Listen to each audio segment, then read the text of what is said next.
अस्सलामुअलैकुम। आज मैं आप लोगों के साथ हैदराबादी कद्दू का हलवा, ये बेहतरीन डेजर्ट शेयर कर रही हूँ। तो चलिए इस मजेदार डेजर्ट को बनाना हम शुरू करते हैं।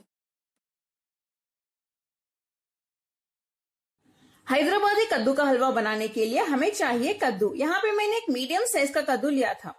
कद्दू के ऊपर जो छिलका होता है उसे निकाल दें, यानी उसका स्किन अच्छे से निकाल के उसके अंदर जो बीज होते हैं उसे भी निकाल दें।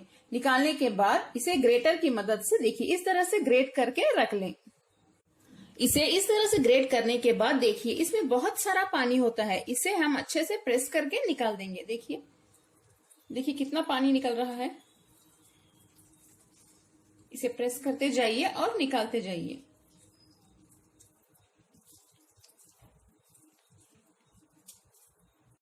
देखिए इसमें जो एक्स्ट्रा पानी था उसे मैंने निकाल दिया है। अब हम इस रेसिपी के नेक्स्ट स्टेप की ओर बढ़ते हैं। पैन में 4 टेबलस्पून घी गरम कर लें। घी हमारा अच्छे से गरम हो चुका है। हम इसमें ग्रेट किया हुआ कद्दू डाल देते हैं।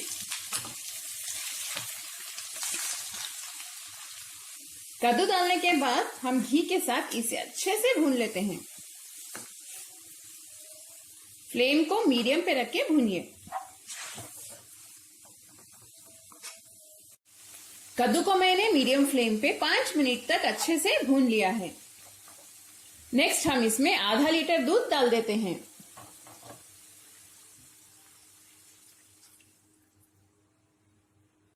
फ्लेम को हाई पे रख के इसे मिक्स कर लें। अब हम कद्दू को दूध के साथ पका लेते हैं।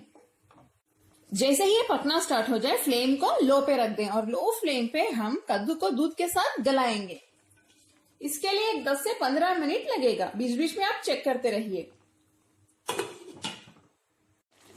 10 से 15 मिनट हो चुके हैं। कद्दू हमारा दूध के साथ अच्छे से गल चुका है। मैंने थोड़े से दूध में 2 चुटकी ग्रीन फूड कलर मिक्स किया है।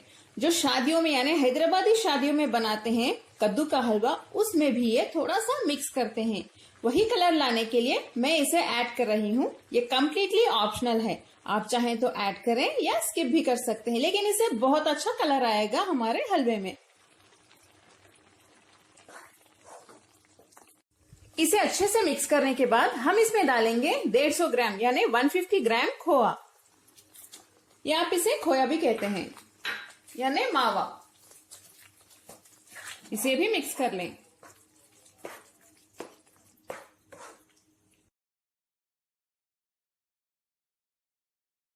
यहाँ पे मैंने मीठे खोआ का इस्तेमाल किया है, तो हम चीनी यानी शक्कर थोड़ा कम डालेंगे। अगर आप फीका खोआ यूज कर रहे हैं तो चीनी यानी शक्कर की क्वांटिटी बढ़ा लें।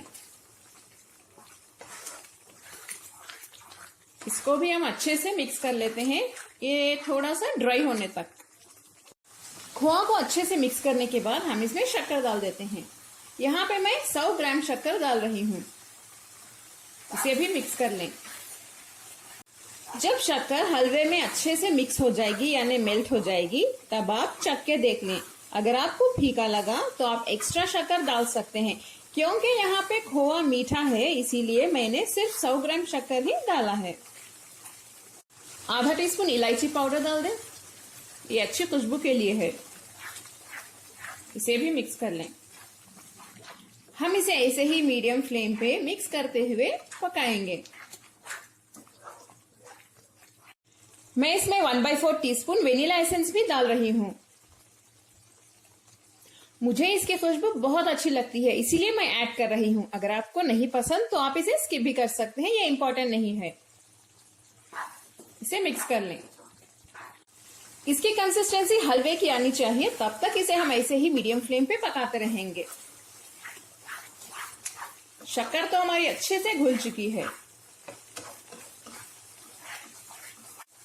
इसे ऐसे ही मीडियम फ्लेम पे भूनते जाइए, घी साइड्स में नजर आने तक। देखिए अभी से घी देखिए कितना अच्छे से नजर आ रहा है साइड्स में। ये बहुत ही ज्यादा मजेदार हलवा बनेगा। आप लोग इस हलवे की रेसिपी को जरूर ट्राई करें। सभी को ये पसंद आने वाला है, बड़ों को और बच्चों को भी। हैदराबादी शादियों में इसी तरह हलवे को बना के सर्व करते हैं। बहुत मजेदार बनता है वो।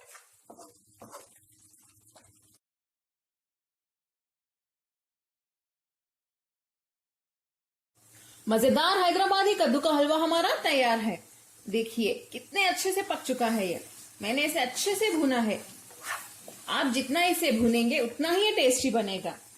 इस तरह से घी साइड्स में नजर आना चाहिए। आखिर में हम इसमें नट्स डाल देते हैं, बादाम, पिस्ता और काजू। इन्हें काट के डालिए। गार्निशिंग के लिए भी थोड़े बचा के रख लें। इसे भी मिक्स कर लेते हैं। चलिए अब हम फ्लेम बंद कर देते हैं। अगर आपको मेरी मजेदार हैदराबादी कद्दू का हलवा की रेसिपी पसंद आई तो प्लीज मेरे चैनल कुक विद फेम को सब्सक्राइब कर लें और आप इस हलवे को जरूर ट्राई करें। इस वीडियो को लाइक करें और अपने फैमिली और फ्रेंड्स के साथ शेयर भी करें। अस्सलाम वालेकुम।